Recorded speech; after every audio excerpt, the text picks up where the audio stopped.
At 3 o'clock in the morning, silence becomes especially heavy.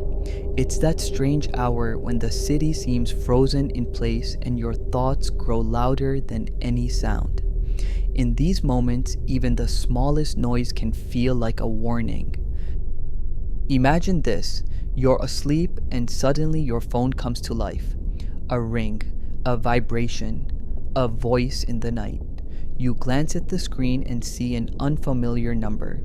You hesitate. Should you answer or let it ring? And then you pick up.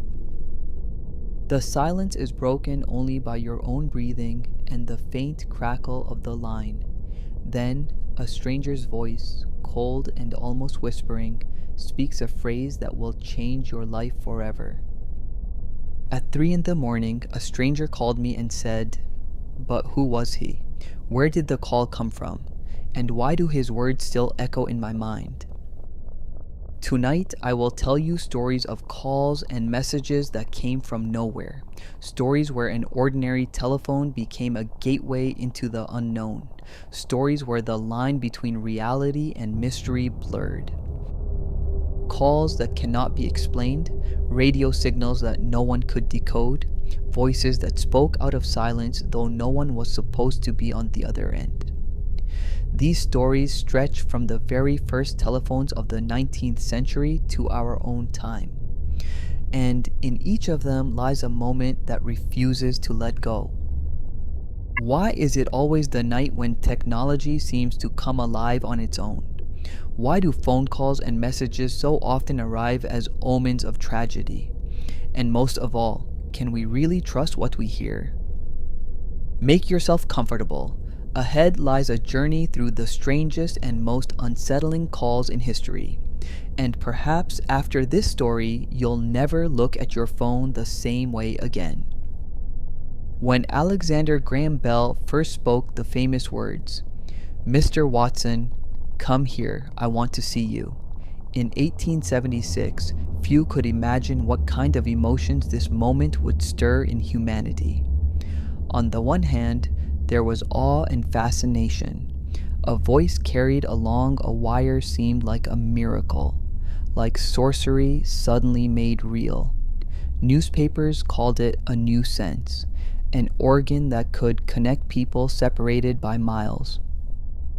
But alongside wonder, something else emerged: unease. For people of the 19th century, to hear the living voice of someone miles away was not only astonishing, but unsettling. If a voice could travel across wires, skeptics asked, what else might travel with it? What other presences could enter the home through this strange device? Early telephones were unreliable. Wires picked up electrical noise, static, hums, sometimes even stray radio signals. A person would lift the receiver and hear their own voice echoed back, distorted and hollow, as if someone or something was repeating it. At times, unfamiliar voices appeared on the line, words no one present had spoken. Crossed wires meant that conversations between strangers bled into each other, so that you might suddenly hear a voice you did not recognize, from a place you did not know. For many, this was not technology, it was intrusion, it was the supernatural. Strange reports began appearing in newspapers at the end of the 19th century. One American paper published the account of a woman who claimed she heard her late husband's voice on the line. "I knew his tone exactly," she said, "and he told me everything would be all right." In another case, a farmer in Canada swore that at night he heard the voices of children playing through his telephone, though no one nearby was using the service at that hour. Others told of phrases spoken in languages they did not recognize, as though the phone connected them not to another subscriber but to something beyond. Nighttime calls became especially feared. In daylight, the telephone was a tool. Quick messages, urgent business, news delivered at speed. But at night, when silence filled the house, a ring became an intrusion. A whisper on the line felt less like communication and more like a message from elsewhere. Of course, there are technical explanations: poor insulation, crossed wires, static, interference. But pause for a moment and imagine this. If in the middle of the night you answered a call and heard the familiar voice of someone who had long since passed away, would you dismiss it as nothing more than a glitch? The telephone was a triumph of progress, but also a gateway to fear. It did not only connect people across distances, it seemed, at times, to open a passage to other realms. If a human voice could travel hundreds of miles through a copper wire, did that not also mean a voice might come from far further away, from a place where no one expected to hear it? And so the first myth was born. The telephone could connect not only the living, but the living with the dead. By the end of the 19th century, the telephone was no longer a rare curiosity. It entered homes, offices, and hotels. People began to grow accustomed to it, though at first every ring still felt like a small miracle. Yet alongside this miracle, strange stories began to multiply. In newspapers and whispered tales of the time, accounts appeared of calls from those who could no longer possibly call. Some claimed to hear the voices of dead relatives on the line. Others insisted the telephone carried words spoken in places far away, in locations where no wires existed at all. In the early 20th century, the idea spread that the telephone was not only a tool of communication, but perhaps a conduit between worlds. Spiritualists, seances were fashionable then. People gathered around tables, summoned spirits, asked questions, and someone eventually wondered, what if the dead could speak not only through mediums, but through the telephone itself? There is a legend of a woman in New York who, in 1902, claimed her deceased sister called her late at night. The call woke her around 3 in the morning. On the line was a faint, trembling voice. "Do not be afraid." "I am near." She rushed to the operator, but he swore no such call had been placed at that time. In Europe, there was the tale of a London doctor. He received a call from a man begging him to come immediately. An address was given. The doctor went, only to find an empty house. Neighbors told him the owner had died weeks earlier. Can all of this be explained by coincidence?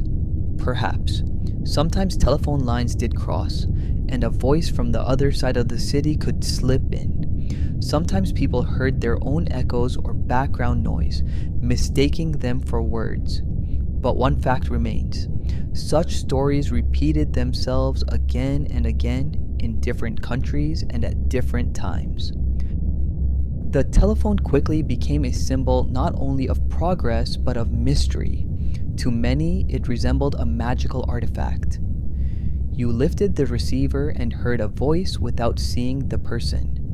You didn't know where they were, how far away, or by what hidden process sound traveled along the wires. For the ordinary person, it felt like sorcery, and sorcery always left room for fear. The telephone was a door. In the daylight, it connected cities, families, business partners. But at night, when the world grew still, it could seem like a door to somewhere else. If a voice could come from far away, what was to stop it from coming from a place we are not meant to see? It was during these years that the telephone gained its first mystical reputation. People grew uneasy about leaving it beside their beds. They dreaded its ring in the silence of night. And in every story, the same theme appeared. The telephone was not just a machine, it was a conduit, and no one could say for certain what it truly connected. The beginning of the 20th century brought yet another discovery that changed the world forever: radio. It seemed that progress had leapt forward once again. Now voices and music could travel without wires, crossing vast distances to reach even the most remote corners of the planet. Radio promised freedom, unity, and a new way of communication, but with it came a new wave of fear. From the very first years of radio transmitters, strange stories began to emerge. Amateur radio operators, tuning their sets late at night, told of mysterious signals. Instead of the expected music or news, they intercepted voices speaking in unknown languages. Sometimes it was only fragments of words. Other times it was monotone phrases, repeated again and again like an incantation. One of the earliest recorded cases happened in Europe in the 1920s.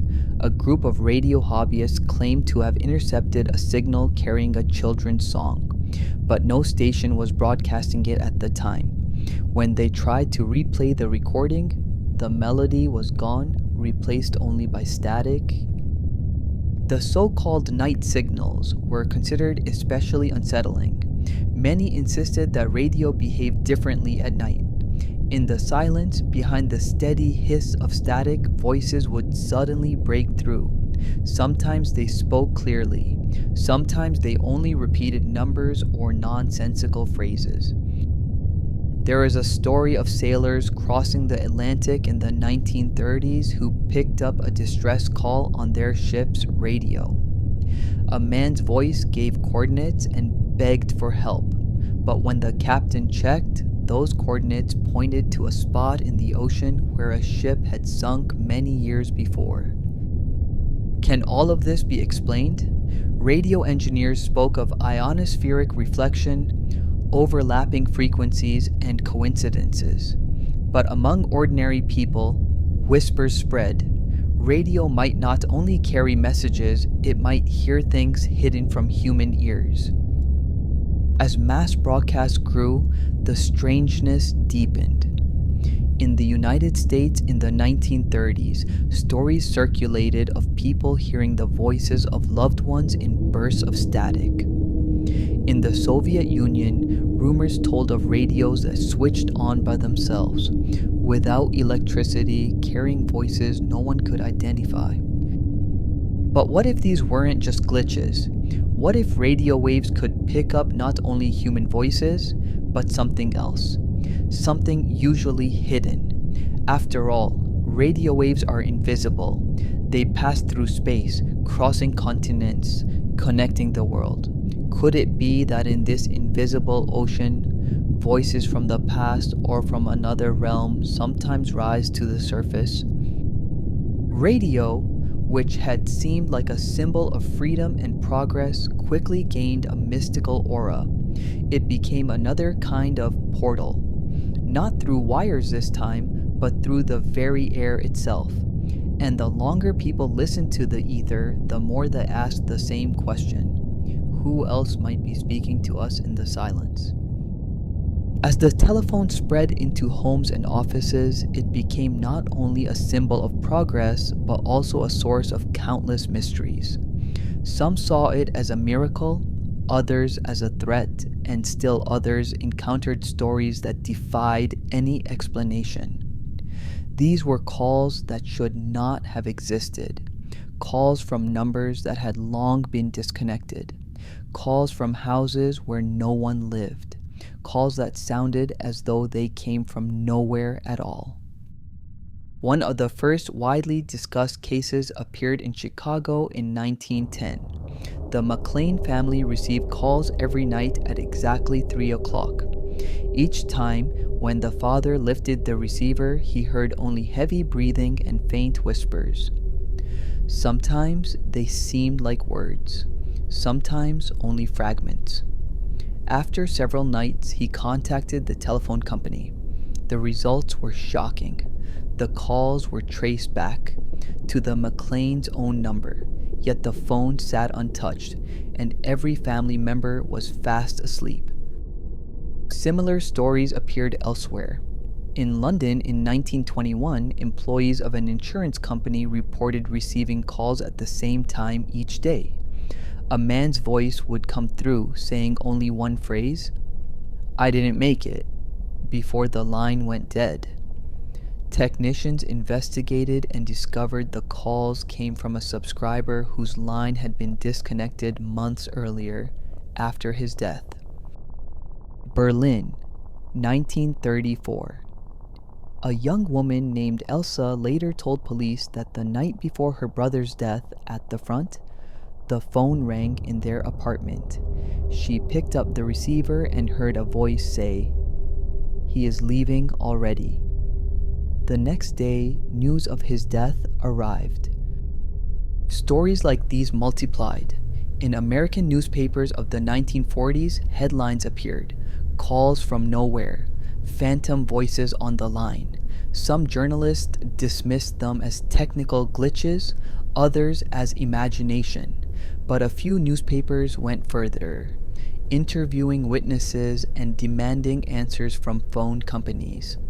The operators, in turn, admitted, yes, the line sometimes behaves strangely, but what people describe goes beyond ordinary errors. By the 1950s, one case in New Jersey became especially famous. The Green family reported receiving calls for several months. A woman's voice, faint and distant, always repeated the same phrase, "I am home." The family swore it was the voice of their daughter, who had died in a car accident a year earlier. Police investigated, traced every line, questioned every operator. The number was unregistered. The calls could not be traced.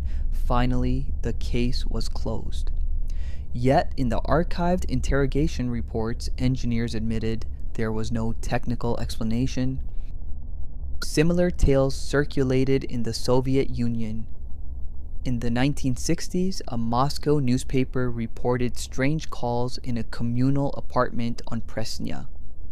Residents claimed the phone rang at night and a voice repeated the name of one of the women who lived there. When technicians checked, they confirmed. At the time of the calls, the line had not been active. Police investigations into such cases always ended the same way. Where rational explanations could be found, they were cross lines, operator mistakes, interference. But there were instances where even the most experienced engineers could only shrug. Official reports remain in archives with one unsettling note: the source of the call could not be established. Such accounts gave the telephone a double reputation. By day, it was a tool of convenience, a trusted helper. By night, it became a source of dread, a door that might open onto something unknown. Can everything be dismissed as coincidence, imagination, or faulty equipment? Perhaps. But if the telephone could connect cities and nations, if it could carry a voice across thousands of miles, then might it not, on rare occasions, connect us to those who no longer live at all? And so the telephone became more than just a machine, it became a door, and no one could ever be certain who or what might be waiting on the other side. The 20th century was not only the century of progress, but also the century of wars. And in times of war, every new technology becomes a weapon. The telephone and radio, created to connect people, quickly turned into instruments of intelligence, espionage, and secret communication. Yet with them came stories so strange, so unsettling, that even seasoned soldiers and spies struggled to explain them. During the First World War, soldiers in the trenches wrote in their diaries about hearing phantom transmissions at night. Radios designed to intercept enemy messages would suddenly come alive with voices speaking in unknown tongues, or distorted fragments of commands that no army claimed responsibility for. Some believed these were simply scrambled signals, interference from distant transmitters. Others whispered that the battlefield itself carried voices of the dying, replayed through the air like echoes. By the time of the Second World War, the strange side of communication technology had grown darker. The world of espionage relied on secret codes, hidden frequencies, and encrypted broadcasts. But alongside the real and deadly seriousness of intelligence work, rumors spread of broadcasts no one could explain. There are documented reports of Allied pilots hearing distress calls from squadrons that had already been destroyed. A British bomber crew once received a Mayday call, giving coordinates of a crash. When rescuers reached the site, they found wreckage, but it had been there for weeks and no signal should have come from it. In Germany, resistance members told of ghost operators. They tuned into their clandestine radios at night and sometimes heard not instructions from London, but hollow voices repeating numbers. The cadence was mechanical, almost lifeless.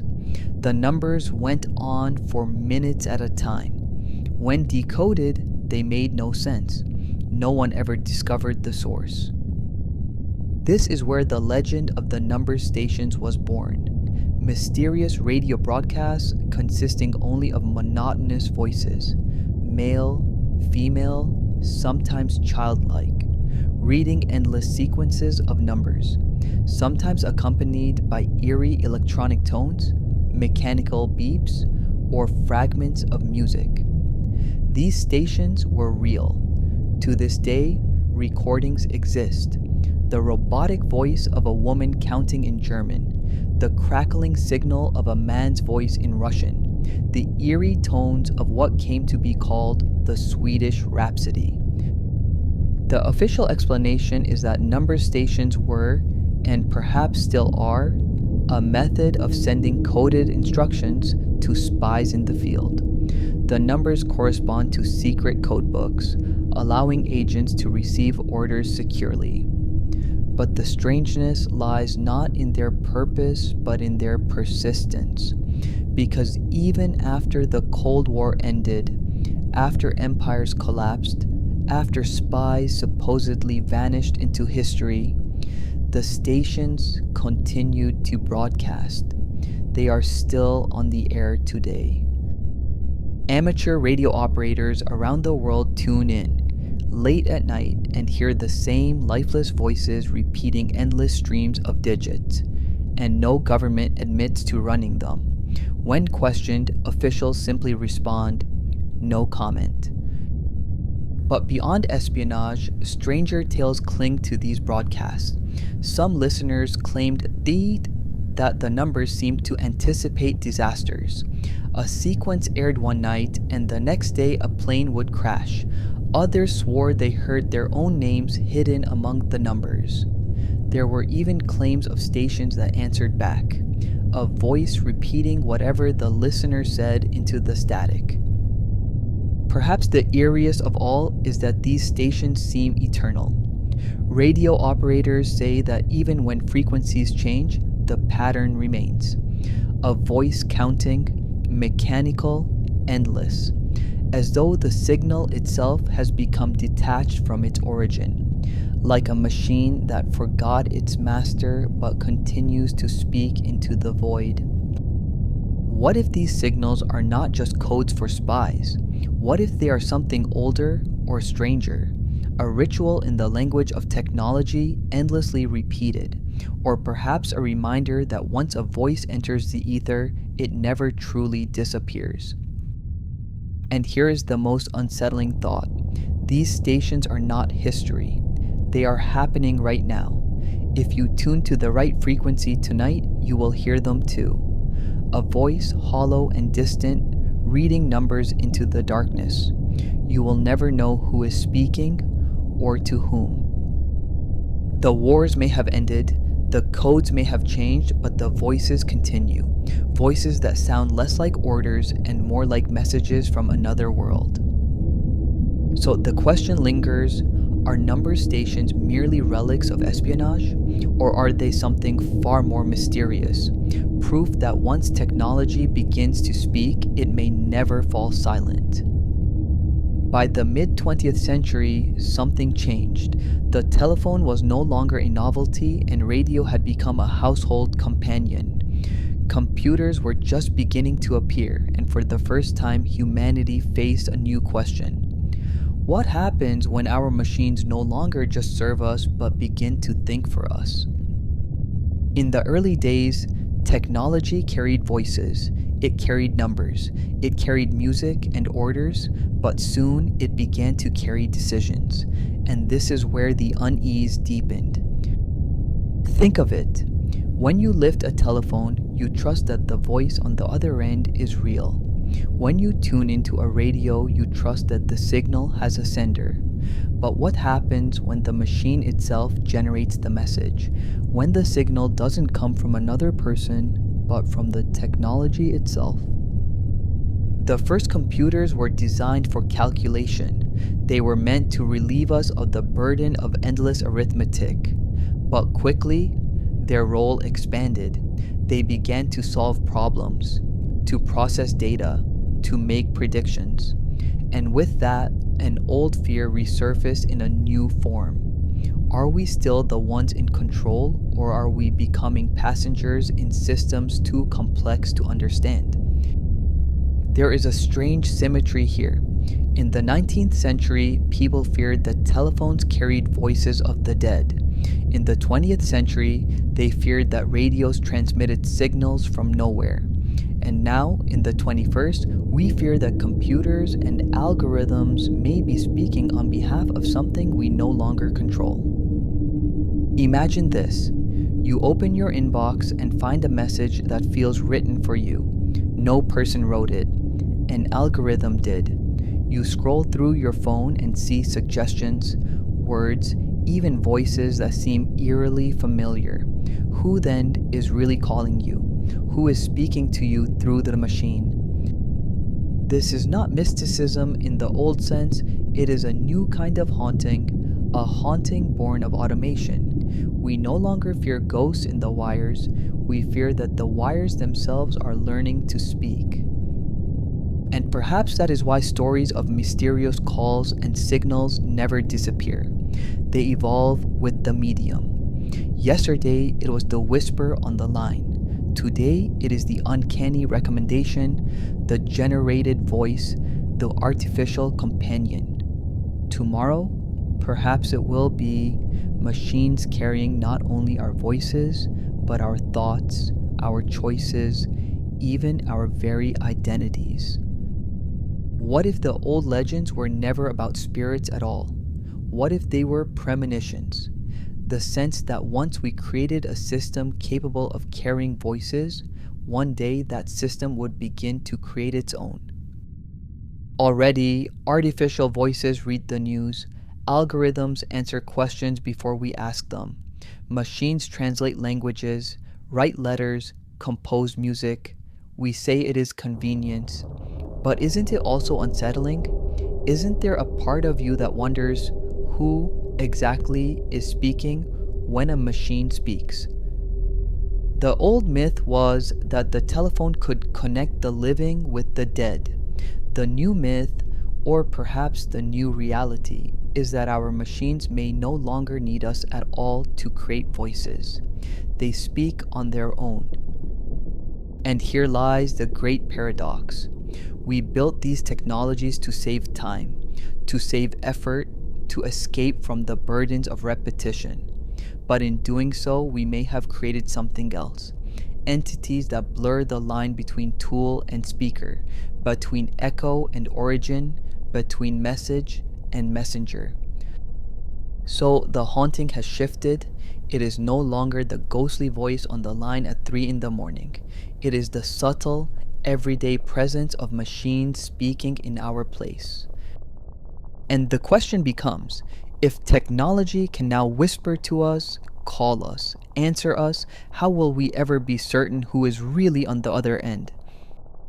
So, what are we left with after this long journey through wires, waves, and whispers? We began with a ringing phone in the middle of the night, a sound so ordinary, yet so powerful it can freeze the blood. We followed voices that should not have been heard, calls from numbers disconnected, signals that crossed oceans, broadcasts of endless numbers with no known sender. And finally, we arrived here, in the present, a world where machines no longer wait for our commands, but speak to us on their own. The thread running through it all is simple and unsettling. Once humanity learned to send voices across distance, those voices never truly belonged to us alone. The technology we built became more than a tool. It became a stage, a channel, a living medium where anything might appear. In the 19th century, people feared they heard the dead on the line.